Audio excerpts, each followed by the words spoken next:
Praveen sir, జై శ్రీరామ్. జై శ్రీరామ్. బాగున్నారా సార్? బాగున్నానండి. ఒక చిన్న మాట, ఆనెస్ట్గా చెప్పాలి, మీరు పాలిటిక్స్కి రాకముందు, పాలిటిక్స్కి వచ్చిన తర్వాత మీ లైఫ్లో వచ్చిన బిగ్గెస్ట్ చేంజ్ అనుకుంటున్నారు? పాలిటిక్స్ రాకముందు ఒక ఫ్రీ బర్డ్ లెక్కుంటుండే. పాలిటిక్స్ వచ్చినాక రెస్పాన్సిబిలిటీ ఫీల్ అవుతుంది. ఓకే, ఏమో చేయాల్సిందే అని ఒక తపన మనసులో. ప్లస్ పాలిటిక్స్ వచ్చినాక డెఫినెట్గా కొన్ని లైన్స్ ఉంటాయి, అవి దాటిపోకుండా ఉండాల్సి వస్తుంది. అంటే బట్ మీలాంటి అగ్రెసివ్ పర్సన్కి జనరల్గా అనిపించింది ముక్సుటుగా మాట్లాడతారు కదా, ఇక్కడికి వచ్చాక ఏమన్నా చిన్న కంజెషన్ ఫీలింగ్ అని ఆనెస్ట్గా చెప్పాలి. ఆనెస్ట్గా అంటే ఉంటుంది కదా, ఏది పడుతుంది మాట్లాడలేము ఉంటుంది. ఫ్రాంక్గా చెప్పాలంటే తప్పదు. పాలిటిక్స్కి వచ్చినాక కొన్ని బ్యారియర్స్ ఉంటాయి. బట్ మీ బ్లడ్లోనే ఒక హిందుత్వం అనేది ఎప్పుడు కనపడుతుంటుంది. అండ్ సేమ్ మీరు ఎంచుకున్న పార్టీ, మీరు వాళ్ళ అసోసియేట్ అయిన బీజేపీ పార్టీ కూడా ప్యూర్గా హిందూయిజాన్ని ప్రొటెక్ట్ చేయాలన్న ఒక ఎజెండాతో పోతుంది కదా. సో ఇద్దరు వేవ్ లెన్స్ ఈక్వల్ అయిన ఇప్పుడు డబల్ ఇంజన్ సర్కార్ అన్నట్టుగా ఇప్పుడు ఇక్కడ తెలంగాణ, ఆంధ్ర రాష్ట్రాల్లో కూడా అట్లనే డబుల్ ఇంజన్ పవర్ తో మీరు చూపిస్తున్నారు హిందూయిజం కి సపోర్టివ్ గా. తెలంగాణ లేడుంది డబుల్ ఇంజన్ సర్కార్ లేదు, నేను అంటుంది బీజేపీలో మీరు అండ్ మీరు మీలో ఉన్న హిందూయిజం పట్ల ఒక అభిమానం ఉంటుంది కదా. అందుకే ముస్లింల సంకలనాకే కాంగ్రెస్ పార్టీలో జాయిన్ కాలే, ముస్లింల సంకలనాకే బీఆర్ఎస్ పార్టీలో. అందుకే కదా మనం పోంది. వాళ్ళు వెళ్ళినప్పుడు అలా భజన చేసుకుంటా, వాళ్ళ సంకలనాకుంటా, గోడ మీద పిల్లలంటే ఎంఐఎం కుక్కలు, ఏ పార్టీ వస్తే ఆ పార్టీ దిక్కు చూసే కుక్కలు, ఎంఐఎం కుక్కలు, వాళ్ళ దిక్కు పోకుండా నీతికి, నిజాయితీకి, డిసిప్లిన్, ధర్మము, వేరేళ్ళని అగౌరవపరచకుండా వేరే వర్గాలను కూడా కాపాడుతూ ఈవెన్ ముస్లిం సోదరులకు కూడా మంచి చేసే బీజేపీ పార్టీ, క్రైస్తవ సోదరులకు కూడా మంచి చేస్తుంది బీజేపీ పార్టీ. వీళ్ళన్ని కపట నాటకాలు, దొంగలు కాంగ్రెస్ వాళ్ళు. 60-70 ఏళ్ళు పాలించడము. కాంగ్రెస్ అంటేనే ముస్లింల పార్టీ, ముస్లింలు ఉంటేనే కాంగ్రెస్ పార్టీ, కాంగ్రెస్ ముస్లిం లేకపోతే కాంగ్రెస్ పార్టీ లేదన్న వీళ్ళు 60 ఏళ్ళు 70 ఏళ్ళు పాలించి కూడా మరి ఒక త్రిపుల్ తలాక్ లాంటి చట్టాన్ని తేలేకపోయారు. కూరల ఉప్పు ఎక్కువైందని తలాక్ అయినాయి. భార్య ఒక గంట సేపు లేట్ వండుకుంటే తలాక్ అన్నారు. పిల్లల్ని స్కూల్ తయారు చేయకపోతే తలాక్ అన్నారు. భర్త తప్పులు చేస్తే నిలదీస్తే ముస్లిం సోదరి మండలం తలాక్ అన్నారు. ఫోన్లో తలాక్ అన్నారు. పేజర్ ఉన్నప్పుడు మెసేజ్ చేసి తలాక్ అన్నారు. మరి మీకు అంత చిత్తశుద్ధి ముస్లింల పట్ల ఉంటే, ముస్లింల గురించి ఆలోచించేటోళ్ళు అయితే కాంగ్రెస్ పార్టీ ముస్లింల పార్టీ అంటే, మరి ముస్లిం సోదరి మండలకి ఎందుకు న్యాయం చేయలేకపోయారు? 60 ఏళ్ళు 70 ఏళ్ళు పాలించి. మరి అలా మతతత్వ పార్టీ అన్న బీజేపీ మరి అలా మతతత్వ పార్టీ కాదు, అన్ని వర్గాల గురించి ఉన్నది బీజేపీ పార్టీ, అన్ని వర్గాల అభివృద్ధికి బీజేపీ పార్టీ. కాబట్టి ఇవాళ ముస్లిం మహిళలకి ఒక అమోఘమైన గిఫ్ట్, సాహసోపేతమైన నిర్ణయం నరేంద్ర మోదీ గారు తీసుకున్నారు. ఒప్పుకుంటారా విషయం? 100%. లేకపోతే త్రిపుల్ తలాక్ చట్టం రాకముందు వాళ్ళు భయం అంచుట్లు ఉండే, ఈ మెంటల్ వాళ్ళు ఉంటుండే మగవాళ్ళు. వాడు ఇప్పుడు ఏం తలాక్ అంటాడో తెలియదు. ఫోన్లో చెప్పొచ్చు, మెసేజ్ చేయొచ్చు, పేపర్ మీద రాసి కూడా మెసేజ్ చేయొచ్చు. సో ఆడవాళ్ళకు ఒక విలువ ఇచ్చారంట 101%.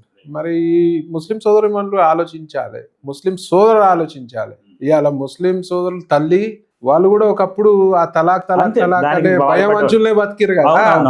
వాళ్ళ మగవాళ్ళు ఏం చేసినా నడుస్తుంది అనే ఒక వాళ్ళ చెల్లి కావచ్చు, వాళ్ళ తల్లి కావచ్చు. సో ఇలా భరోసా ఇచ్చింది మరి నరేంద్ర మోదీ గారి ప్రభుత్వం, బీజేపీ ప్రభుత్వం. ఇలా మతతత్వ పార్టీ అనేటోళ్ళే పెద్ద మతతత్వవాది. మరి అలా చూసుకుంటే చాలా మంది అనే మాట ఏంటంటే బీఆర్ఎస్ కూడా ఈ ముస్లిం అలయన్స్ తోటే బాగా నడిచేది అని అంటున్నారు కదా. 100%. వాళ్ళ 7 ఎమ్మెల్యేల సీట్లు, ఒక ఎంపీ సీట్లు వచ్చి పాకులాడతారు. ఇలా ప్రోటెం స్పీకర్ని కాంగ్రెస్ ఫుల్ మెజార్టీ ఉన్నాక ప్రోటెం స్పీకర్ని ఎందుకు పెట్టాలి? 10 years వాళ్ళ వైపు ఉన్నారు, బీఆర్ఎస్ వైపు. ఇవాళ కాంగ్రెస్ అధికారం లాగానే వీళ్ళ వైపు ఉంటారు. మళ్ళీ రేపు బీఆర్ఎస్ అధికారంలోకి వస్తే రానియం కూడా, అది వేరే విషయం. కానీ చెప్తున్నా, మళ్ళీ అటు గోడ మీద పిల్లలకి అటు దుంకుతారు. వాళ్ళకు ఒక క్వాలిటీ లేదు, ఒక క్యారెక్టర్ లేదు. ఎంఐఎం అంటేనే టోటల్ క్యారెక్టర్లెస్ పార్టీ. సార్ ఒక మాట చెప్పండి, ఇప్పుడు కాంగ్రెస్ వాళ్ళు కూడా చాలాసార్లు చేసే విమర్శలు ఏంటంటే బీఆర్ఎస్ బీజేపీ అనుబంధ సంస్థలు అంటారు. బీఆర్ఎస్ వాళ్ళు ఏమంటారు? కాంగ్రెస్ బీజేపీ అనుబంధ సంస్థలు అంటారు. సరే, మీరు అన్నది మంచి క్వశ్చన్ అడిగారు. క్లారిటీ ప్రజలకు వస్తే బాగుంటుందండి. క్లారిటీ నేను ఇస్తా కదా. ఇవాళ రేవంత్ రెడ్డి గారు ఎలక్షన్ కి ముందు ప్రచారంలో 23 ఎలక్షన్లప్పుడు ప్రచారంలో ఏమన్నారు? బీఆర్ఎస్ దొంగలు 100,000 కోట్ల స్కామ్ చేసిరు, నాకు ఒక అవకాశం ఇస్తే నేను ముఖ్యమంత్రి కాదు, మా కాంగ్రెస్ పార్టీ పవర్లకు వస్తే మొత్తం స్కాములు బయటికి తీసుకొస్తా, 1,00,000 కోట్లు ప్రజల సొమ్ము పందికొక్కులు లెక్క తిన్నారు బీఆర్ఎస్ వాళ్ళు అని చెప్పినోడు, ప్రజల సొమ్ము బయటికి ఒక్కటి చూపియండి తీసుకొచ్చి. ఒక రూపాయన తెచ్చిండా? మరి అలా ప్యాకేజ్ కమ్ముడు పోయింది కాంగ్రెస్ ప్రభుత్వం, ప్యాకేజ్ కమ్ముడు పోయింది రేవంత్ రెడ్డి గారు. ఇలా ప్యాకేజ్ కమ్ముడు పోయి మరి అలా వీళ్ళని కలిసి ఉండి ఇవాళ ఒక స్కామ్ కూడా తీసే పరిస్థితి లేదు. ఇవాళ ఎన్నో శాఖలలో అవినీతి జరిగింది, మరి ఏడ తీసుకొచ్చారు?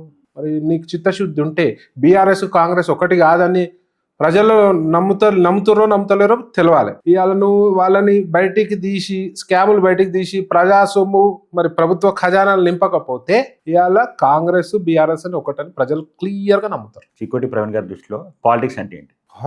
నా దృష్టిలో వేరే ఉంటుంది. పాలిటిక్స్ అంటే ఒక పవర్. అదే మీకంటే ఒక స్టైల్ ఉంటుంది, అందుకే అడుగుతున్నా. నేను చెప్తున్నా, నా దృష్టిలో నేను అనుభవించిన గత ప్రభుత్వంలో నేను అనుభవించిన కేసుల దృష్ట్యా నా మీద ఇబ్బందికరమైన పరిస్థితులు తీసుకొచ్చిర్రు.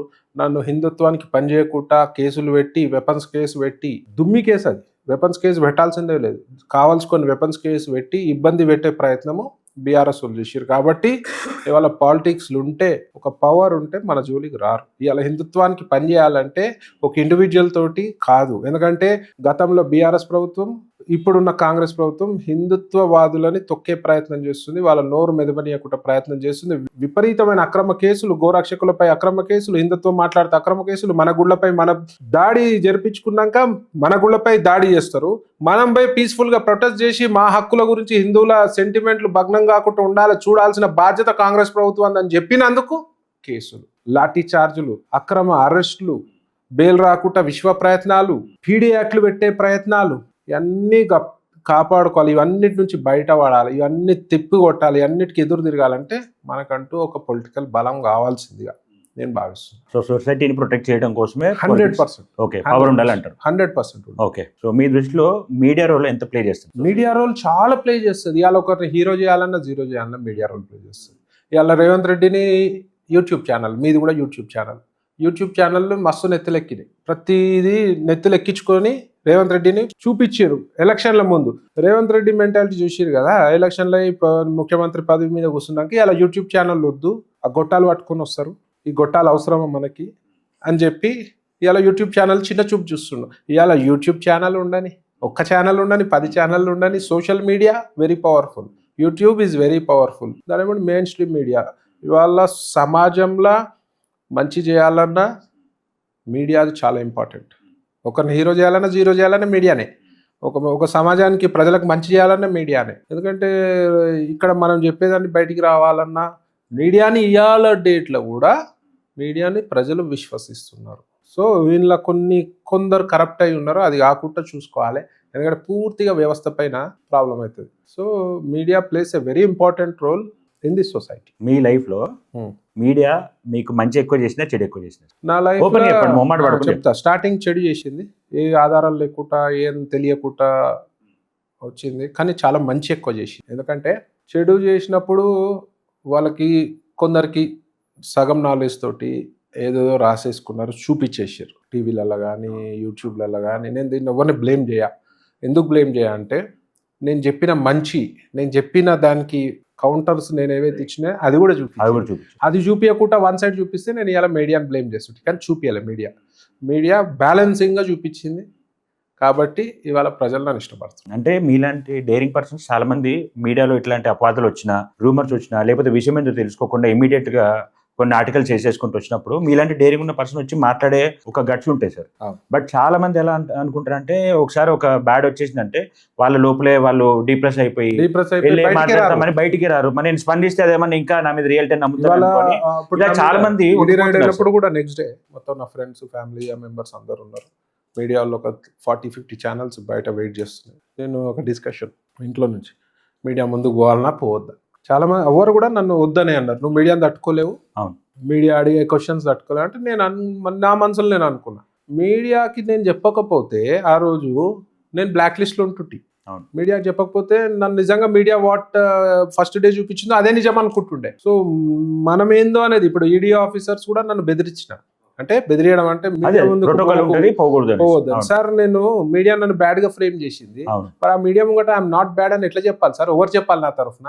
ఎవరో చెప్తే ఎఫెక్టివ్ ఉండదు. కానీ నేను మాట్లాడతా అంటే పాపం వాళ్ళు కూడా అర్థం చేసుకుని okay, but beyond your boundary you should not talk అని చెప్పారు.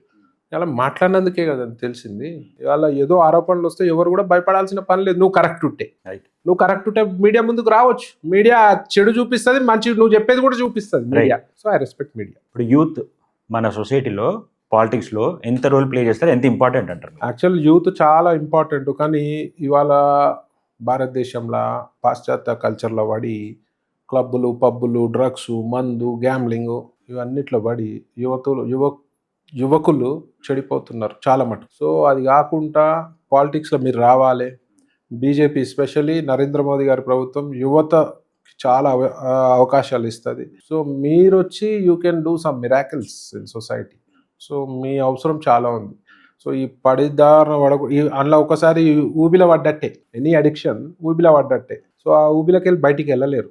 So it effects your family, it effects you as well as society. ఈ మూడు ఇంట్లో వాళ్ళని ఎఫెక్ట్. ఇంట్లో కుటుంబము ఇబ్బంది పడుతుంది, నువ్వు ఇబ్బంది పడతావు, దాని వెంబడి సమాజం కూడా ఇబ్బంది పడుతుంది ఇలా యువకులు చేసే పని. సో యువకులు మంచిదారులు ఉంటే ఇవాళ నువ్వు బాగుంటావు, నీ కుటుంబం బాగుంటుంది, సమాజం కూడా బాగుంటుంది.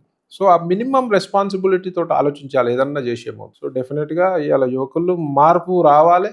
మార్పు తీసుకురావాలన్న యువకులే, మార్పు తోటి మంచి చేయాలన్న యువకులే. కాబట్టి ఇవాళ పాలిటిక్స్లో it's very important.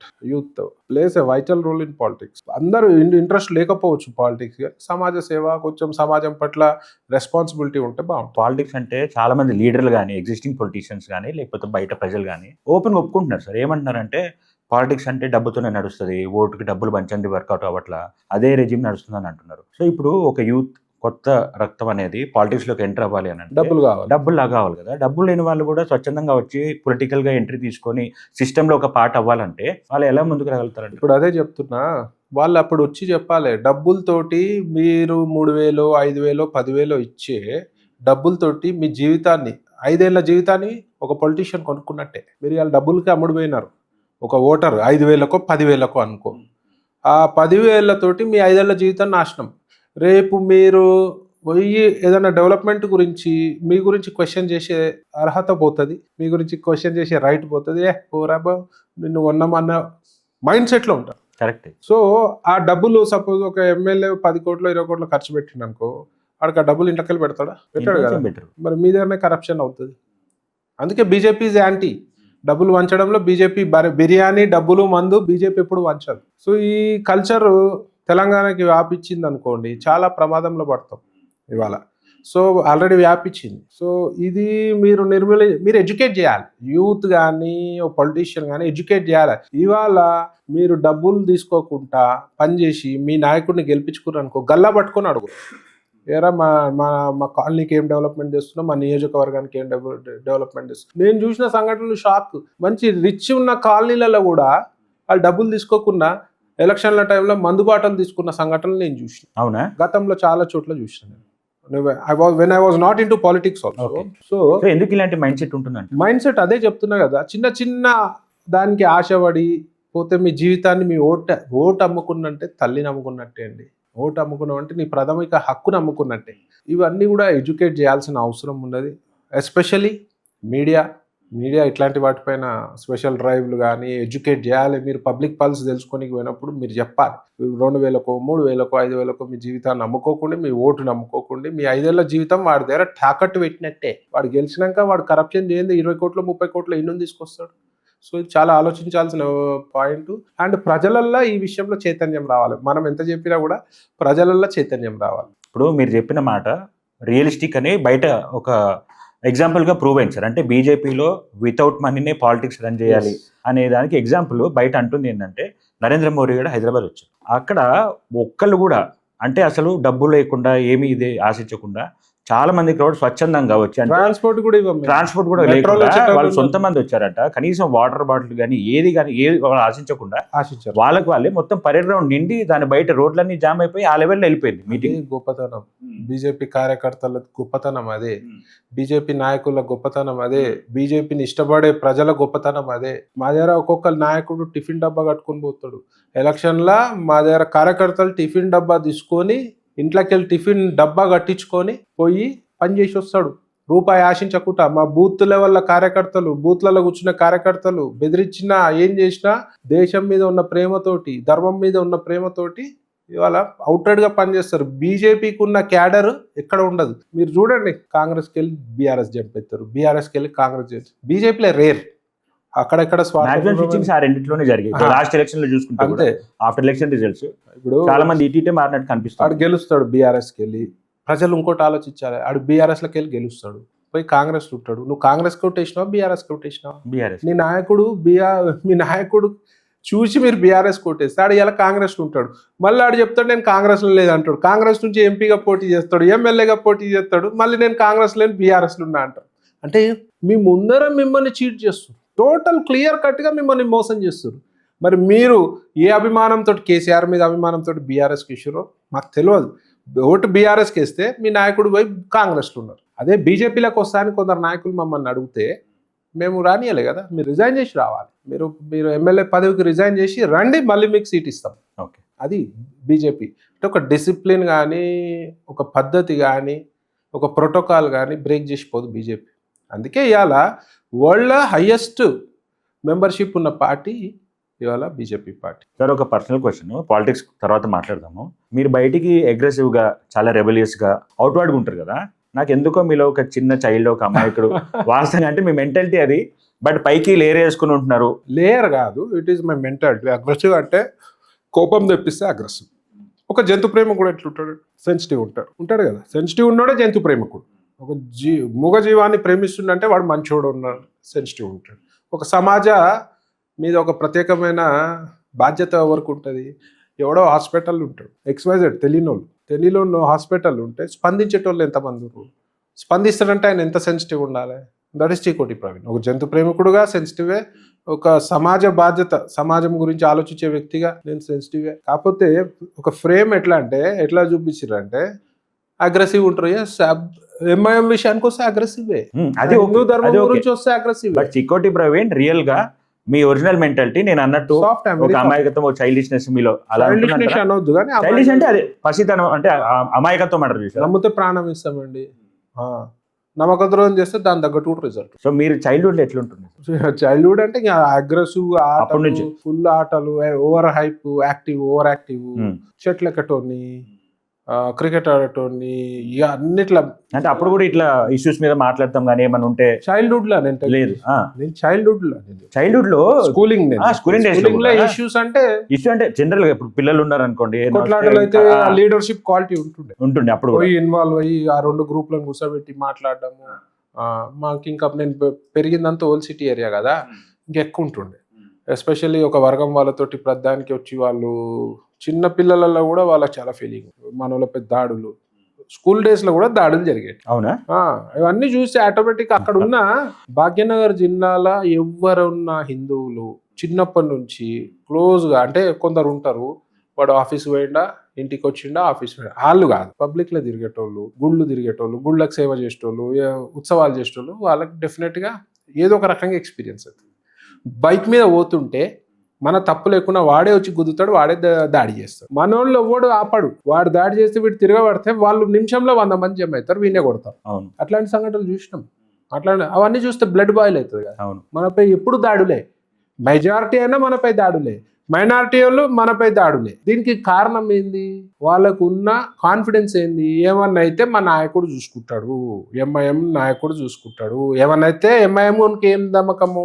Congress BRS ప్రభుత్వం నుండి ఇప్పుడంటే 10 ఏళ్ళ నుంచి బీఆర్ఎస్, అంతకుముందు కాంగ్రెస్ టీడీపీ ఉంటుండే. కాంగ్రెస్ ఎక్కువ ఉండే, కాంగ్రెస్ వాడు చూసుకుంటాడు, ఇప్పుడు బీఆర్ఎస్ వాడు చూసుకుంటాడు. మాకు ఉచ్చ పోసుకుంటారు ఇల్లు, కాంగ్రెస్ వాళ్ళు ఉచ్చ పోసుకుంటారు, బీఆర్ఎస్ వాళ్ళు ఉచ్చ పోసుకుంటారు. ఎండ్ ఆఫ్ ది డే మావాడు తోపు అన్న ఫీలింగ్ ఉంటుంది. మావాడు తోపు, ఎంఐఎంఓడు తోపు అని వీళ్ళు నెత్తిలెక్కించుకుర్రు. తోపు గీపు ఏం లేదు. ఇంకోటి మన దగ్గర ఐకమత్య లోపం, ఐక్యంగా ఉండం. వాడోడో హిందూ మీద దాడి చేస్తే వాడు మనోడు ఒక్కడు కూడా ఆపేస్తూ తమాషా చూసుకుంటూ పోతాడు. అది ఎందుకు జరుగుతుందంట? ఐకమత్య లోపం. నాకెందుకు భయం, వాళ్ళకు ఉండదా భయం? చెప్తున్నా కదా, వాళ్ళకు ఉండదు. ఎందుకంటే వాళ్ళు భయం భయం ఎందుకు, భయం చూపిస్తాం మనం కూడా, కానీ వాళ్ళకి నాయకుల సపోర్ట్. ఒక చిన్న ఇష్యూలో ఎవడన్నా మైనారిటీ ఎవడన్నా పోలీస్ స్టేషన్లో ఉంటే డైరెక్ట్ ఎమ్మెల్యే పోయి గల్లా పట్టుకొని సిఐని నిడిపించుకున్న రోజులు నేను చూసిన. ఎందుకు సార్ రీసెంట్ గా ఇప్పుడు హైడ్రా అనేది నడుస్తుంది చాలా చోట్ల. హైడ్రా వెళ్తే ఓల్డ్ సిటీకి వెళ్ళగానే వాళ్ళు వచ్చి డైరెక్ట్ గోరక్షకులపై దాడికి.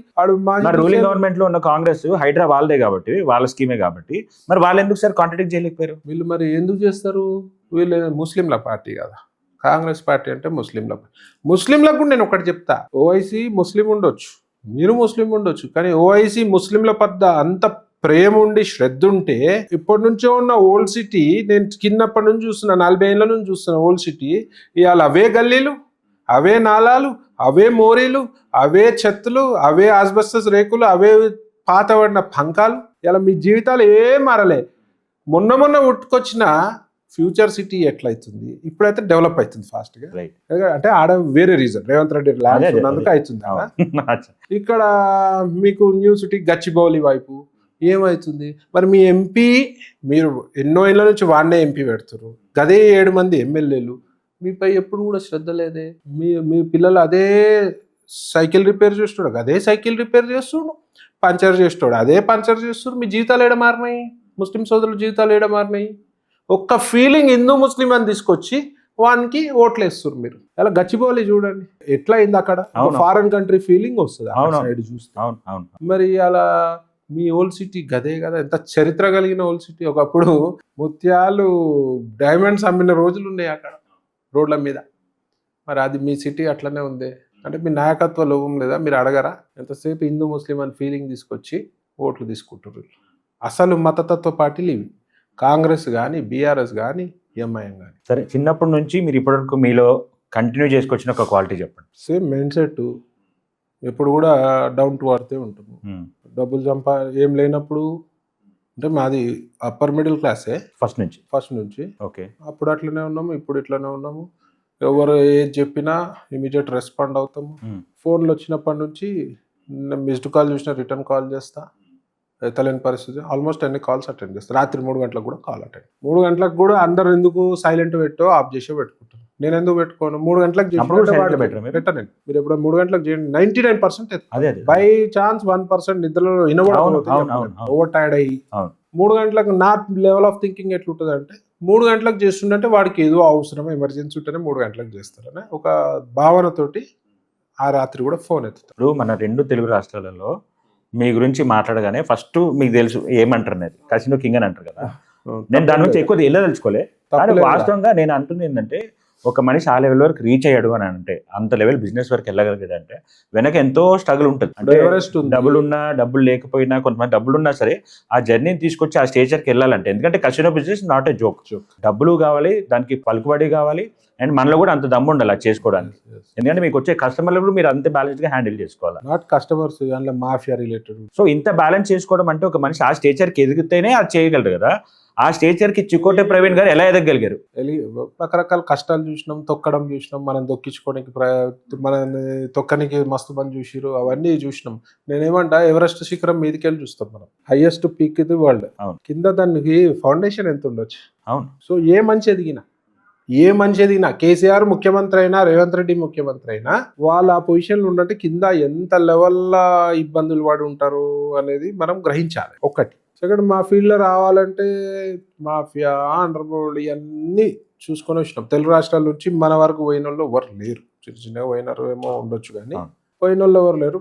ప్రౌడ్ ఫీల్ అవుతాం ఆడి వరకు రీచ్ అయినామో. సరే, అది పక్కన పెడితే కొందరు అంటారు స్టార్టింగ్లో, ఇప్పుడు ఎవరు అంటలేరు, క్యాసినో నడిపేటోడు హిందుత్వం గురించి మాట్లాడతాడు. క్యాసినో నడిపేటోడు హిందుత్వం గురించి మాట్లాడుద్దా? లీగల్ బిజినెస్ అంటే అలాంటి లిక్కర్ అమ్మేటోడు కూడా మాట్లాడకూడదు కదా. లిక్కర్ అమ్మేటోడు మాట్లాడొద్దు. ఏ పొలిటీషియన్ అర్హత లేదు. ఏదో రకంగా పొలిటీషియన్, రిలీజియన్ కి వాళ్ళ బిజినెస్ కి సంబంధం ఎలా ఉంటుంది సార్? ఇల్లీగల్ బిజినెస్ కానప్పుడు నేనేం చెప్పినా, క్యాసినో నడిపేటోడు హిందుత్వం గురించి మాట్లాడొద్దు అంటే, క్యాసినో నడిపేటోడు దమ్ము ఎంత ఉంటుంది? హిందుత్వం గురించి మాట్లాడితే అసలైన దమ్ము ఉంటుంది. అవును. సో హిందుత్వం గురించి 7 వరకైనా పోరాటం చేయగలుగుతాడు అని చెప్పడం, కౌంటర్ ఇవ్వడం జరిగింది. సో అర్థం ఇప్పుడు అందరి మనం ఇష్టపడాలని లేదు. సో ఎక్కువ జనం మాత్రం ఇష్టపడతారు. ఇక దొంగ క్రిస్టియన్ కుక్కలు ఉంటాయి కదా, అవి బౌ అంటుంటాయి. ఈ తీవ్రవాద నా కొడుకులు లైక్ ఐఎస్ఐ అనుకో, అట్లాంటి దమ్కి మాకు వస్తాయి కదా, థ్రెటనింగ్ కాల్స్ వస్తుంటాయి కదా, అన్ని ఒర్లుతుంటాయి. వాళ్ళ పేరు చెప్పుకొని ఇంకోడో థ్రెటన్ చేస్తాడు, ఈ అమ్మాయి ఏమోడో పెద్ద పట్టించుకో లైట్ అంటాం. ఇవన్నీ దమ్కిలకి భయపడే స్టేజ్లో మేము లేము. ఇవన్నీ చూసేసినాం. ఎప్పుడైతే భయపడాలో అప్పుడే భయపడలేదు బిజినెస్లో. ఇంకేడికి వచ్చినాక భయపడాల్సిన అవసరం లేదుగా. మీ సక్సెస్ సీక్రెట్ ఏంటంటారు? సక్సెస్ సీక్రెట్ అంటే I'm workaholic, totally workaholic. So ఏదన్నా అనుకున్నా ఏదైనా పట్టుబట్టినా అంటే దాన్ని అంత చూడే వరకు వదలం. దాని మీదనే ఉంటుంది మైండ్, అంతా దాని మీదే చెప్తుంది. మీతో మాట్లాడుతున్నా మైండ్లో ఎక్కడనో అదే నడుస్తుంటుంది. మెంటాలిటీ, డెడికేషన్ ఉంటే ఎనీథింగ్ ఈజ్ పాసిబుల్. డెడికేషన్ ఉంది కాబట్టి రాబోయే ఎలక్షన్స్, జిహెచ్ఎంసీ ఎలక్షన్స్ ఉన్నాయి, దానికి బీజేపీ ఎంత అగ్రెసివ్గా ప్రిపేర్ అవుతుంది? డెఫినెట్గా అగ్రెసివ్గా ప్రిపేర్ అవుతుంది. ఒకటి, ప్రజలలోకి పోతున్నాము. సెకండ్, వీళ్ళు చేసే పనులు. ఇప్పుడు మొన్న రేవంత్ రెడ్డి మొన్న గచ్చిబౌలిలో ఒక వర్షం పడ్డది, పెద్ద వర్షం అని నేను అన్నది, సడన్గా పడ్డది వర్షం. మొత్తం ఎట్లయిపోయింది గచ్చిబౌలి ఐటీ హబ్ అంతా, కార్లు పడవల లెక్క కొట్టుకపోతుంది, మనుషులు 2 చచ్చిపోయారు అఫీషియల్గా. అన్అఫీషియల్గా ఏందో మనకు తెలియదు. సో ఆడ దిక్కులేదు, ఆడ నాలాల పరిస్థితి ఘోరంగా ఉంది. వీళ్ళకి అట్లీస్ట్ ముందు ఒక 4 months ముందు ప్లానింగ్ ఉండాలి. మాన్సూన్ వస్తుంది అన్నప్పుడు నాలాల పరిస్థితి ఏంది, సడన్గా వర్షం పడుతుంది. వర్షం పడితే అట్లుంది, క్లౌడ్ బస్ట్ అయితే ఏమవుతుంది? బై ఛాన్స్ క్లౌడ్ బస్ట్ అయితే ఏమవుతుంది? ఆడ మనుషులు మొత్తం బస్సులు గిస్సులు అన్నీ కొట్టుకపోతాయి. సో మనకు ప్లానింగ్ లేదు. ఆ రెయిన్ వాటర్ ఎక్కడికి పోవాలి, ఆ ఇంటెన్సిటీ ఎంత ఉంటుంది, రెయిన్ వాటర్ హెవీ ఫ్లో అయితే అది ఎట్లా డైవర్ట్ కావాలి, ఆ నాలాల బ్లాకేజ్ ఉందా, ఆ బ్లాకేజ్ క్లియర్ చేయాలి. అది ఎవరి పని అండి? గవర్నమెంట్ పని, జిహెచ్ఎంసీ పనే కదా, చూడాలి కదా. ఇది ఈడ దిక్కే లేదు. తెల్లారు ఆడ మీటింగ్ పెట్టిండు, ఫ్యూచర్ సిటీ అని. తెలంగాణ రైజింగ్ అంటాడు. Telangana is not rising, Telangana is drowning, Telangana is drowning, Telangana is sinking. మరి దానిలో బీఆర్ఎస్ పాత్ర ఉంటుంది కదా సార్, ఎందుకంటే 10 years వాళ్ళే పరిపాలించారు కదా. బీఆర్ఎస్ పాత్ర 100% ఉంది, పెద్ద కల్ప్రిట్ అది. మరి 3 ఏళ్ళ ఇంచుమించు 2.5 years మీరేం బీకిరు? మీరేం బీకిరు? 2 చచ్చిపోయారు. దాని రెస్పాన్సిబిలిటీ ఎవరు? దాన్ని చచ్చిపోతే ఆడ ఇవి కానే కాదు, హైడ్రా పెట్టిడు. ఫస్ట్ హైడ్రా దీని మీద పని చెప్పి, నాలాలది ఎక్కడ ప్రాబ్లం ఉందో అక్కడ చెప్పి, గరీబోళ్ళు ఇల్లులు కొట్టడానికి హైడ్రా పెట్టిండు, బెదిరేయడానికి హైడ్రా పెట్టిండు, ల్యాండ్ మాఫియా చేయడానికి హైడ్రా పెట్టిండు, బ్లాక్మెయిల్ చేయడానికి హైడ్రా పెట్టిండు, కమిషన్లు వసూలు చేయడానికి హైడ్రా పెట్టిండు, బెనామీ పొరలతో ఆస్తులు రాపించుకోనికి హైడ్రా పెట్టిండు. అవి పక్కన పెట్టిడ ప్రజల ప్రాణాలు పోతుంటాయి. ఎంత పెద్ద ఇష్యూ అండి అది? నథింగ్. ఇది స్టార్టే. పెద్ద వర్షం పడితే సిటీ అల్లకల్లో మీరు 1.5-2 గంటలు మీరు ట్రాఫిక్ లో ఉండిపోతారు. 3 గంటలు ఉంటారు, 5 గంటలు ఉంటారు. మొన్న వర్షాలు పడ్డారు, 5 గంటలు ఉంటారు ట్రాఫిక్ లా. ఎమర్జెన్సీ అంబులెన్సులు తిరగాలి. వాళ్ళ పరిస్థితి ఏంది? ఎమర్జెన్సీ పరిస్థితి ఏంది? మీరు కార్లో కూర్చొని మూవ్ అయ్యే పరిస్థితి ఉండదు. కార్లో సేఫ్టీ లేదు. మీకు గట్టిగా వర్షం కొడితే మీ కారు కొట్టుకపోతుంది, బయటికి కూడా రాలేరు, నీళ్ళలో మునిగిపోతారు. లక్షల మంది ట్రావెల్ చేస్తారు ఆ రోడ్ల. లక్షల మంది ప్రాణాలకు గ్యారంటీ లేదు, because of your recklessness, your irresponsibility. Immediate సమీక్ష పెట్టండి. అన్ని శాఖలు ఆయన్నే పెట్టుకుంటాడు. ఇమీడియట్ సమీక్ష పెట్టి అక్కడ ఎక్కడెక్కడ ప్రాబ్లమాటిక్ ఏరియాస్ ఉన్నాయి, ఓవర్ నైట్ ఎవరు కూడా మిరాకిల్ చేయలేరు. అవును, కరెక్ట్. బట్ 4 నెలల నుంచి ఏం బీక్తురు అని అడుగుతున్నాను. జిహెచ్ఎంసీ ఏం చేస్తారు? 4 నెలల నుంచి ఏం చేస్తారు? మీరు అట్లీస్ట్ ప్రాపర్ అందరికి మీకు అవగాహన ఉందా? హైదరాబాద్లో ఉండేటోళ్ళకి అవగాహన ఉందిగా, గట్టిగా వర్షం పడితే ఇబ్బందికరం. ఎన్నో లోతట్టు ప్రాంతాలు ఉన్నాయి, ఆ వాటర్ అంతా అక్కడ పోతే ఇల్లులు మునిగిపోయే పరిస్థితి ఉంటుంది. మరి వాటిపై ఎందుకు శ్రద్ధ లేదు? వాటిపై శ్రద్ధ లేదు. ఏమనంటే మూసీ సుందరీకరణ, అదొక ప్లానింగ్ లేదు. కనాల్ లెక్క కడితే ఎట్లా అవుతుందండి? ప్రకృతికి డ్యామేజ్ కాదా? రకరకాల ప్రాబ్లమ్స్ ఉన్నాయి, వాటిపై దృష్టి లేదు. ఇచ్చిన హామీలు అయితే మర్చిపోండి, అవి ఏది కూడా బయటకు వచ్చే పరిస్థితి లేదు. మెయిన్గా ఏమైందంటే వాళ్ళకి క్లియర్గా అర్థమైపోయింది, హాఫ్ రూలింగ్లోనే అర్థమైపోయింది. నెక్స్ట్ మేము రాము, పీక్తుంది మా గవర్నమెంట్, సో దున్నుకుందాం, డబ్బులు వసూలు చేసుకుందాం, కమిషన్లు తీసుకుందాం. ఇప్పుడు జిహెచ్ఎంసీ ఎలక్షన్స్ సార్, కాంగ్రెస్ కానీ బీఆర్ఎస్ కానీ వాళ్ళు ఎట్లా అంటే యూనివర్సల్ ఓట్ బ్యాంక్ బేస్ చేసుకుని మాట్లాడతారు. బట్ బీజేపీకి ఇప్పుడున్న ఒక ప్రాపగండా ఏంటంటే ముస్లిం ఓట్లని వాళ్ళు ఇది చేయలేరు, సో ఇక్కడ కొద్దిగా ల్యాగ్ వస్తుంది అని అంటున్నారు. అండ్ హైదరాబాద్లో మీరు చూసుకుంటే చాలా ముస్లిం ఓటర్స్ పాపులేషన్ కూడా ఉంది. సో ఇలాంటి సర్కమ్స్టాన్సెస్ లో బీజేపీ ఎజెండా ఏమి కూడా ఉన్నాయి కదా, ఉన్నాయి కదా, ఇళ్ళ కాలకి దొంగోట్లు ఉన్నాయి కదా, మేము అంటున్నాం కదా, అందుకే ఎస్ఐఆర్ పెడుతున్నాం కదా. సో దీన్ని ఎలా మీరు అధిగమిస్తారు? ఎలక్షన్ కమిషన్ ఎస్ఐఆర్ పెట్టి దాని మీద ఒక పెద్ద చచ్చిపోయినోడు వచ్చి ఓటు ఎట్లా ఇస్తాడండి? ఆ ఏరియాలో ఇల్లే లేదు వానికి, ఆడు ఎప్పుడో 20 ఏళ్ళ కింద ఓటరు, వాడు ఎక్కడికో షిఫ్ట్ అయిపోయాడు, వాన్ ఓటు పడుతుంది, చనిపోయిన వాళ్ళు ఓట్లు పడతాయి, మైనర్లో ఓట్లు పడతాయి. అదే సార్, ఇప్పుడు జిహెచ్ఎంసీ ఎలక్షన్స్ లో బీజేపీ ఎలా కంపీట్ చేయబోతుంది అంటారు ఇట్లాంటి సర్కమ్స్టాన్స్ లో? మా యొక్క ప్రణాళిక మాది ఉంది. ఒకటి, వీళ్ళ యొక్క ఫెయిల్యూర్స్ ఉన్నాయి, వీళ్ళ ఫెయిల్యూర్స్ని చూపిస్తాము. డెఫినెట్గా మాకంటూ ఓట్ బ్యాంక్ చాలా స్ట్రాంగ్గా ఉన్నది జిహెచ్ఎంసీ పరిధిలో. BJP vote bank is very strong. మేము అక్కడక్కడ రూరల్లో కొన్ని చోట్ల వీక్ ఉన్నాం, కాకపోతే జిహెచ్ఎంసీ పరిధిలో వెరీ స్ట్రాంగ్. Muslims, Christians. ఇప్పుడు నేను చెప్తున్నా, ముస్లింలకు ఏ రోజు బీజేపీ హామీ అదే చేసింది? అది మీ ద్వారా పబ్లిక్ వెళ్తే మంచిది ఏ అంటున్నాను రోజు హాని మీ ద్వారా వాళ్ళకి ట్రిపుల్ వెళ్తే- తలాక్ చట్టం గురించి చెప్పిన కదా. అవును ఇలా అవును. మీ గురించి కూడా మోదీ గారు ఆలోచించారు, మీ అవును. గురించి బీజేపీ ఆలోచించినందుకే అవును. కదా ఇలా ఆ చట్టం అంటే తీసుకుంటే బయట పిక్చరేషన్ ఎట్లా ఇవాళ చెప్తున్నారు అంటే వాళ్ళు picture వీళ్ళ బీజేపీ పని అనగానే అదే కదా, వీళ్ళ పని. యాంటీ ముస్లిం యాంటీ క్రిస్టియన్ పార్టీ అనేసి ఎందుకు చెప్పుకుంటున్నారు యాంటీ కదా. క్రిస్టియన్ దానికి మీ ద్వారా ఆన్సర్ ఎందుకు వెళ్తే ఇప్పుడు బాగుంటుంది. ఇప్పుడు నేను చెప్తున్నా, ఎన్నో సెంట్రల్ నుంచి వచ్చే ఫండ్స్ హిందువులకే అని ఎవరికి చెప్తలేరు కదా. అవును హిందువులకు సంబంధించిన ఫండ్స్ హిందువులకు ఇస్తారు, ముస్లింలకు వచ్చి ముస్లింలకు వస్తాయి. ఈడ యూనివర్సల్ గా అందరికి చెందుతాయి ఫండ్స్ కానీ లబ్ధి కానీ ఏమైనా పథకాలు కానీ. ఆడమ్మ ముస్లింలు అయితే ఇంటూ హిందువులు అయితే ఎస్ అని ఏం లేదు కదా. అవును. ఎవరు అర్హతకు ఆ పథకానికి ఎవరైతే అర్హులు ఉన్నారో వాళ్ళకి డెఫినెట్ గా పథకం అందుతుంది. అవును అవును ఆ విషయం డెఫినెట్ గా ప్రజలకు తెలుస్తుంది. ఇవాళ ఇప్పుడు ఎంఐఎం ఏం చేసింది చెప్పండి ఓల్డ్ సిటీలో? మీరు పీస్ఫుల్ గా ట్రావెల్ చేయగలుగుతారా ఓల్డ్ సిటీ? మీరు ఈ రోజుకి అదే పరిస్థితి. నేను చెప్తున్నా కదా, దానికి ఆనుకుని 40 ఏళ్ళ నుంచి అదే గల్లీలు ఉన్నాయి, అవును అవును 40 ఏళ్ళ నుంచి అవే ఓపెన్ నాలాలు ఉన్నాయి, అవును 40 ఏళ్ళ నుంచి అదే దోమల బెడదా, 40 ఏళ్ళ నుంచి అవే రేకులు ఇల్లులు. అవును ఇక్కడ ఏం మార్పులేదు. అందుకే ఓల్డ్ సిటీ అనే పేరు అలానే ఉండిపోయింది కదా. ఓల్డ్ సిటీ వైపు చూడాలంటే భయపడే పరిస్థితి ఉన్నది. ఇంకా రాను రాను అధ్వానంగా అవుతుంది. అవును. ఆ నాలాలు ఉన్నాయి చూడండి, అది ఎంత ప్రమాదం. ఆ ముస్లిం కమ్యూనిటీ ఎక్కువ ఉంటుంది అక్కడ. అవును అవును మరి మీ పిల్లలకి ప్రమాదం కదా, అందులోకెళ్ళి ఒక దోమ ఉట్టుకొచ్చి కొట్టినా కూడా అవును. ఇలా భయంకరమైన జబ్బులు వచ్చే పరిస్థితి. ఇలా మీరు రియలైజ్ కావాలి, మార్పు రావాలి. 10 ఏళ్ళు వాళ్ళు దోసుకున్నారు, 60,000 70,000 కోట్ల అప్పున్న రాష్ట్రానికి వాళ్ళు 7 లక్షల 8 లక్షల కోట్లు అప్పు చేసారు. ఈ మహానుభావులు ఎంత అప్పు చేస్తారు? వాళ్ళంతా చేయకపోవచ్చు. ఎందుకంటే రేవంత్ రెడ్డి అన్నాడుగా, మాకు అప్పిచ్చేటోడు లేడు, నన్ను చెప్పుల దొంగ లెక్క చూస్తున్నారు, మాకు కూడా అప్పిస్తలేడు. అప్పిస్తే తీసుకొని మన మీద రుద్దుతుండే, వాళ్ళు నమ్మే పరిస్థితి లేదు. రియల్ ఎస్టేట్ చూడండి, ఇలా జిహెచ్ఎంసీ పరిధిలో రియల్ ఎస్టేట్ పరిస్థితి ఏంది? Worst collapse. రైట్. ఇలా బిల్డర్లు ప్రాబ్లంలో ఉన్నారు, వీళ్ళు డెవలప్మెంట్ కాంట్రాక్టర్లు కూడా చాలా ప్రాబ్లం లేదు. కాంట్రాక్టర్ల కంటే మీ కరెక్ట్ రూట్ పట్టుకొని కాంట్రాక్టర్ల కూడా చెప్తా 10 to 15% కమిషన్ ఇస్తే వస్తున్నాయి పైసలు. సో వీళ్ళు కరెక్ట్ రూట్ పట్టుకొని ఆల్రెడీ కాంట్రాక్టర్లు 10 ఏళ్ళ ఆల్రెడీ వాళ్ళు కూడా చాలా ప్రెస్ మీట్లు పెట్టి సర్వనాశనం అయినారు. అవును. వాళ్ళు తెచ్చుకున్న డబ్బులకు ఇంట్రెస్ట్ వర్కౌట్ కాదు, ఉల్టా లాస్. ఇప్పుడు అవునండి. మళ్ళీ వాళ్ళని తీసుకొచ్చి 10-15% కమిషన్ అడిగి వాళ్ళని ఇబ్బంది పెడుతున్నారు. అయితే ఫాస్ట్ గా రిలీజ్ అలా కాంట్రాక్టర్ పరిస్థితి దారుణం, లాసు. వాళ్ళు ఇయ్యలేని పరిస్థితి, పని చేసిన వాళ్ళ డబ్బులు వాళ్ళు రిలీజ్ చేసుకోవాలని బిచ్చమెత్తుకునే పరిస్థితి. ఇవన్నీ ఎందుకు అవుతున్నాయి? అడ్డగోలు హామీలు, అమలు పరచలేని హామీలు. బీజేపీ ఎప్పుడు అమలు పరచలేని హామీలు ఇవ్వదు. బీజేపీ హామీలు ఏవైతే కరెక్ట్గా మేము దాన్ని 100% ఇంప్లిమెంట్ చేయగలుగుతామో అవే హామీలు ఇస్తారు. తులం బంగారం అన్నారు, ఎవరికి ఇచ్చిరండి? ఇలా బంగారం ఇలా ఆ రోజు నువ్వు తులం బంగారం హనుమంతరావు గారు కామెంట్ కూడా చేశారు కదా సార్, ఎవరు అడుగుతా ఉంటే అంత రేట్ పెరిగిపోయింది ఇప్పుడు ఎక్కడ ఇస్తామమ్మా పీకనీకి ఇచ్చిరా? మరి రేటు పెరుగుతాయి అంటే ఇప్పుడు పెరిగింది రేటు. అవును. మీరు గవర్నమెంట్లో వచ్చినప్పుడు పెరగలే కదా. అలా ఇవాళ పైసలు వాళ్ళకి ఇస్తే ఇవాళ 1,50,000 వాళ్ళ దగ్గర ఉన్నట్టే కదా. ఉన్నట్టే. దానికి అర్హులు పేదరికంలో ఉన్నోళ్ళే, వాళ్ళకైతే ఇలా 1,50,000 ఆసరా అవుతున్నది కదా. అవును సార్. ఇంకా సిగ్గు లేకుండా చెప్తారా మీరు రేటు పెరిగిందని?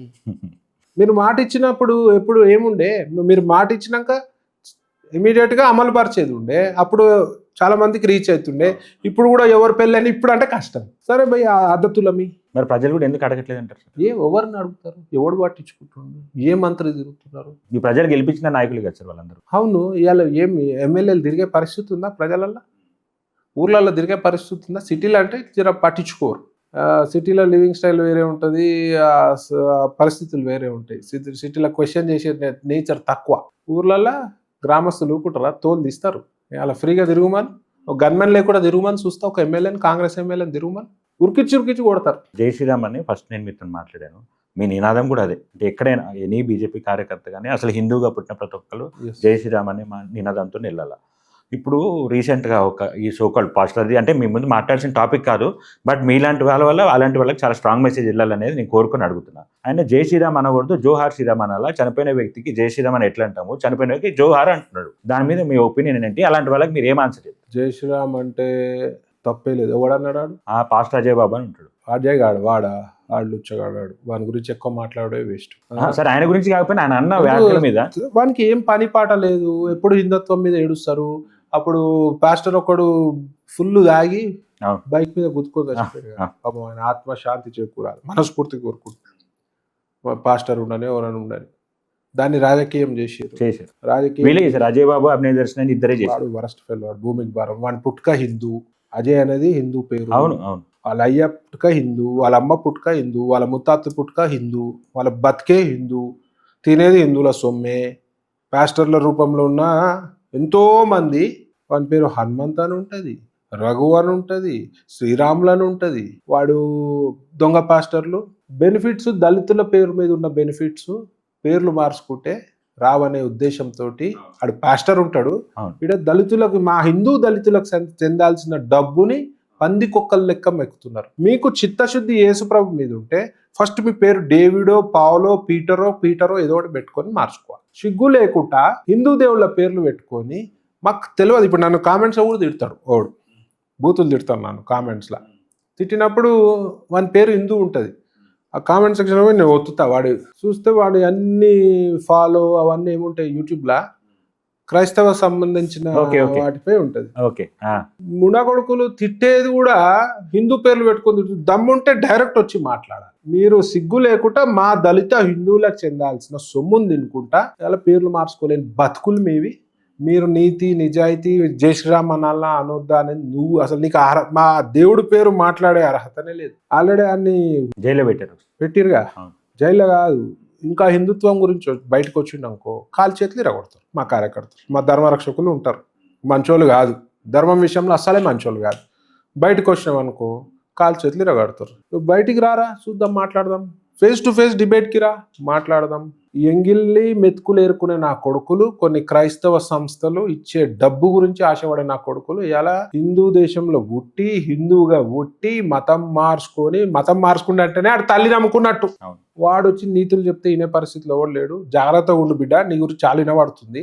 మా వాళ్ళు మాత్రం మరి తేడా వస్తే మాత్రం దేవతలపై అనుచిత వ్యాఖ్యలు చేస్తే మాత్రం సహించే పరిస్థితి ఉండదు. ప్రజాస్వామ్యంతో ఉన్నంత వరకు ఓకే, కానీ బియాండ్ లిమిట్ పోయి టార్గెట్ చేస్తే మాత్రం ఒక్కొక్క సెంటిమెంట్స్ హర్ట్ అయితే అండి. మా దేవుడిని అంటే నేను మంచోని పార్టీ లైన్లో ఉన్నా కాబట్టి, కానీ కొందరు మంచోళ్ళు ఉండరు. వాడు మధ్యపై దాడి చేస్తే మనం చేసే అవకాశాలు కూడా ఉంటాయి. అది మళ్ళీ ప్రాబ్లమేటిక్ అయితే. అప్పుడైతే ప్రవీణ్ కుమార్ చచ్చిపోతే హిందువుల మీద బ్లేమ్, కంప్లీట్ గా హిందువుల మీద బ్లేమ్. అని చనిపోతే పరామర్శించడానికి ఒక ముల్లా వచ్చినాడు. ముల్లా వచ్చినప్పుడు ఈ లుచ్చగాడు ఉన్నాడు. ఈ లుచ్చగాడు ఉండి ఆ ముల్లాతో ఏమంటాడంటే, మన పైన అంటే క్రైస్తవ సోదరుల పైన ముస్లింల పైన విపరీతంగా హిందువులు దాడి చేస్తారు, అసలు మాకు సంబంధమే లేదు, ఆ క్లియర్ సీసీటీవీ ఫుటేజ్ చూపిస్తుంది, వాడు బైక్ తోటి చచ్చిపోయిందని, మీపై మాపై దాడులు చేస్తుర్రు, మేము కలిసి హిందువులపై దాడులు చేద్దామంటాడు. అరే నీ అమ్మ, నువ్వు మాకు సంబంధం లేని విషయంలో మా మీద దాడులు చేస్తావు. దమ్ము ఉంటే, నేను పాత ప్రవీణ్ అంటే వేరే లాంగ్వేజ్ మాట్లాడలేదు, ఒక్క హిందూపై దాడి చేసి చూపిరా.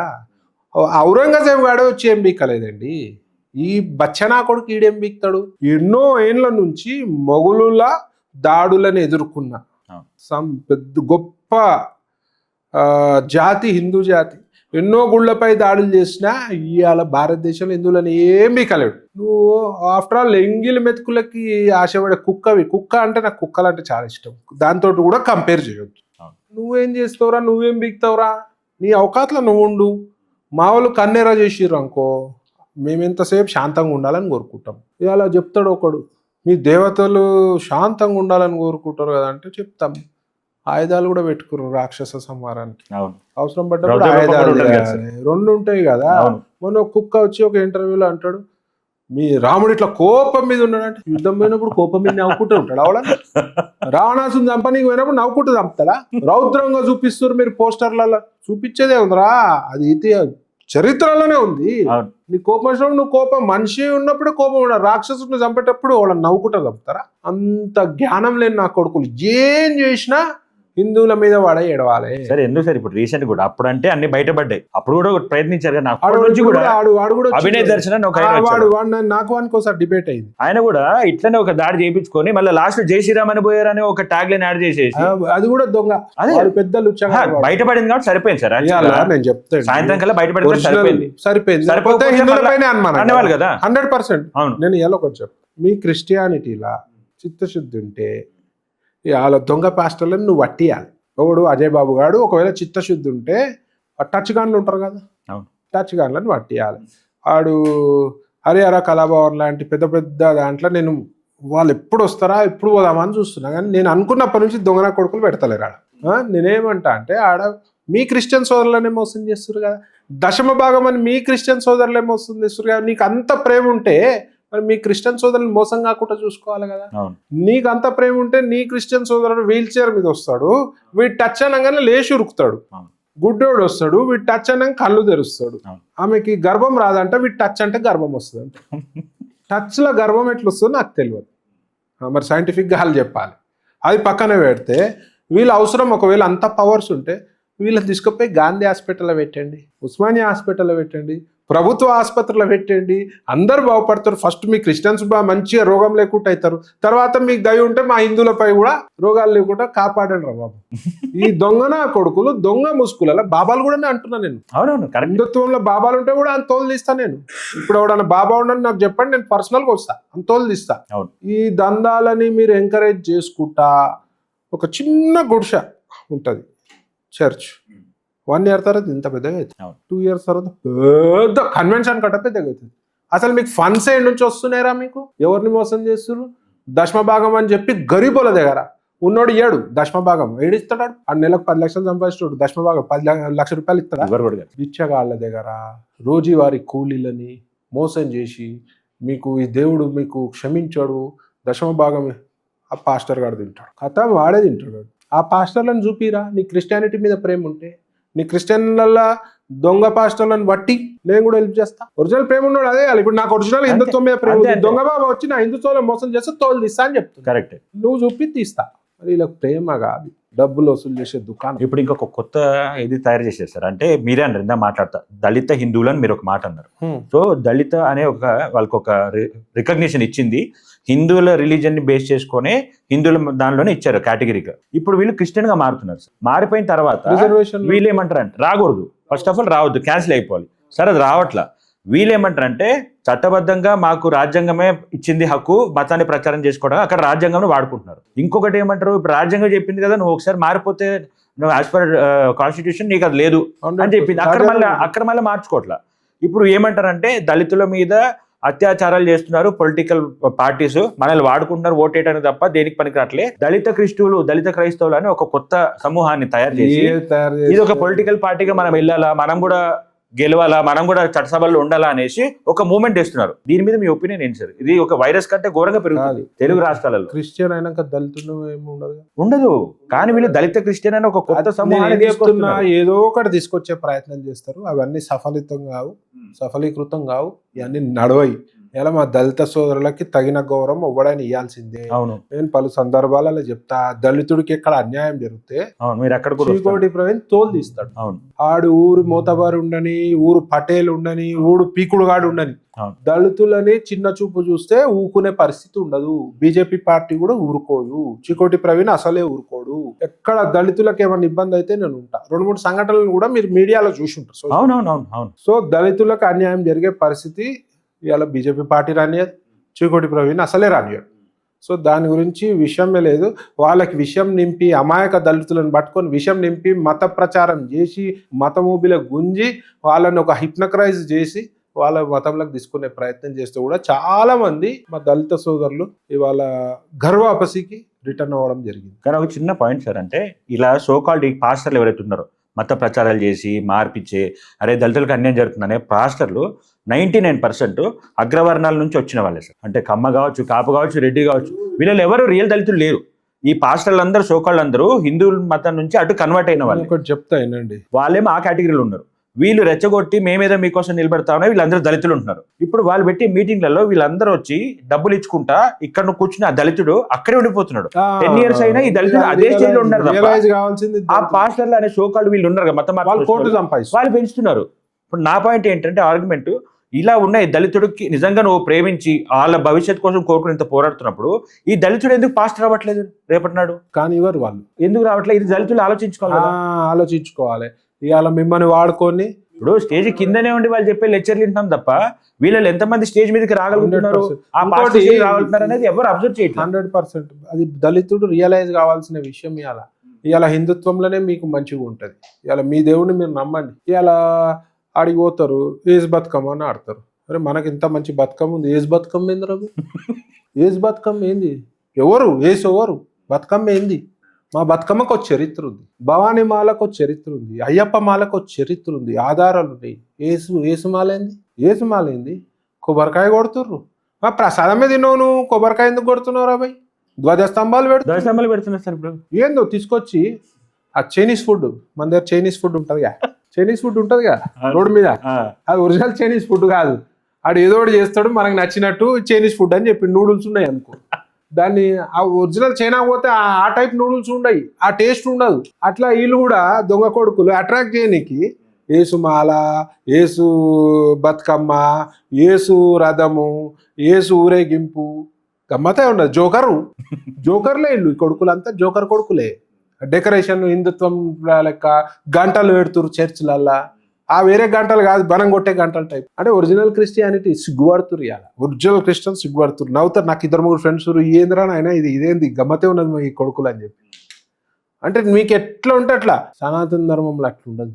ఒక పద్ధతి ఉంటుంది, ఒక శాస్త్రం ఉంటుంది, ఒక ఆగమ శాస్త్రం ఉంటుంది. వాళ్ళు దానిలో కూడా ఇప్పుడు మళ్ళీ ఇప్పుడు కొత్త వర్షన్ వచ్చింది అని అంటున్నారు. బైబిల్లో ఒకప్పుడు ఒకలాగా ఉండేది, ఇప్పుడు మళ్ళీ కొత్త అధ్యాయం వచ్చింది. వాళ్ళే చిల్లర పేర్లు చెప్పొద్దు కానీ ఈ కొడుకులు రాసిర్రేమో. నేను ఒక పేరు మెన్షన్ చేయను కానీ ఆయనకంటే హిందుత్వానికి వ్యతిరేకమేం కాదు ఒక పర్సన్. ఆయన అన్న ఒక మాట ఏంటంటే, మన భారతదేశంలో ఒక క్రిస్టియన్ ఇంటికి వెళ్తే కంపల్సరీ వాళ్ళు బైబిల్ మెయింటైన్ చేస్తారు ఇంట్లో, ఒక ముస్లిం ఇంటికి వెళ్తే కంపల్సరీ ఖురాన్ మెయింటైన్ చేస్తారు ఇంట్లో. బట్ ఒక హిందూ ఇంటికి వెళ్తే 10 మంది ఇళ్లలో 9 మంది కూడా వాళ్ళ ఇంట్లో భగవద్గీతను మెయింటైన్ చేయట్లేదు అనేది అంటున్నారు. చాలా మంది వాస్తవంగా చాలా మంది పెట్టట్లేదు ఇవాళ, కానీ ఇవాళ మార్పు వస్తుంది. ఇవాళ హిందుత్వం వైపు ప్రజలందరూ కూడా చూస్తున్నారు. ఇవాళ కల్చర్ పెరుగుతుంది, దాడులను చూస్తున్నారు. ఎట్లయితే హిందువులపై దాడులు చేసిర్రో, ఎగ్జాంపుల్ బంగ్లాదేశ్లో హిందువులను ఎట్లా చూసిరో, ఇవన్నీ చూసి మార్పు జరుగుతుంది. చాలా ఇంకా మార్పు రావాల్సిన అవసరం ఉంది. ప్రతి ఒక్కరు భగవద్గీత అంటే ఏమనుకుంటారు అంటే సావులలో పెట్టేది అనుకుంటారు. అది మార్చుకోవాలని, అది చాలా ఎస్పెషల్లీ ఈ 2 generations కి తెలియదు. అది భగవద్గీత అంటే యాక్చువల్గా మన లైఫ్ స్టైల్ ఎట్లా ఉండాలి అనేది. ఇలా భగవద్గీత ఎంత గొప్పదంటే కలికాలంలో ఏమేమి జరుగుతుందో ముందే చెప్పేస్తాం భగవద్గీత. సో దాని అంటే భగవద్గీత ప్రతి ఒక్క హిందూ ఇంట్లో ఉండడం 100% ఉండాలి. పిల్లలకు కూడా దాని మీద ఒక అవగాహన రావాలి. రోజు కొద్దిగా పేరెంట్స్ వాళ్ళకి చదివిపిస్తూ మన వాల్యూస్ చెప్తూ ఉంటే ఛానల్ అవి చూసే బదులు పిల్లలు చూసేటి పనికిరాని చాలా ఉన్నాయి. సో అవి బదులు కొంచెం భగవద్గీతను చూపించాలి, భక్తికి సంబంధించిన విషయాలు చూపిస్తే డెఫినెట్ గా అది చాలా మంచి మార్పు వస్తుంది. ఎవరైతే దేశాన్ని ధర్మాన్ని ప్రేమిస్తారో వాళ్ళు సమాజాన్ని ప్రేమిస్తారు, వాళ్ళ తల్లిదండ్రులని ప్రేమిస్తారు, గౌరవిస్తారు, తోటి మనుషులని గౌరవిస్తారు. అది మన సనాతన ధర్మంలో ఉంది కాబట్టి ఆ విషయం డెఫినెట్ గా పిల్లలకి నేర్పించాల్సిన బాధ్యత తల్లిదండ్రులపై ఉన్నది. లేదంటే ఇలా డ్రగ్స్ వైపు, ఇలా తాగుడు వైపు, పాశ్చాత్య కల్చర్ వైపు పోకుండా చూసుకోవాల్సిన అవసరం ఉంది. ఇవన్నీ చూస్తే ఆటోమేటిక్ పోరు. సో నేను కూడా ఇలాంటి ఒక మార్పు రావాలి, ప్రతి హిందూ ఇంట్లో కూడా భగవద్గీత ఉండాలి, వాళ్ళకి ఆ విలువలు తెలియాలి అనేది నమ్మి మా సిగ్నేచర్ స్టూడియోస్ నుంచి మేము కూడా ఈ మూవ్మెంట్ స్టార్ట్ చేద్దామని అనుకున్నాం సార్. Very good. అండ్ ఈ మూవ్మెంట్ స్టార్ట్ చేయడానికి మీకంటే ఒక పర్ఫెక్ట్ పర్సన్ ఎవరు ఉండరు అనిపించింది నాకు. ఎందుకంటే హిందుత్వం కోసం మీరు అంతా పోరాడుతుంటారు. ఆల్మోస్ట్ చెప్పాలంటే దేనికైనా రెడీ. 100%. దేశం ముందా, హిందుత్వం ముందా, మీరు ముందా అంటే మీరు హిందుత్వం కోసం ముందు నిలబడతారు ఉంటది. సో ఈ మార్పు మీతో మొదలవ్వాలని చెప్పేసి మీకోసం మా తరఫున ఒక భగవద్గీత సార్. ఓ సూపర్. మన వీడియో చూసి డెఫినెట్ గా అందరు కూడా ఇప్పుడు ఎవరైతే ఎఫర్ట్ చేయగలుగుతారో వారు భగవద్గీత ఇవ్వాలి, తప్పు లేదు.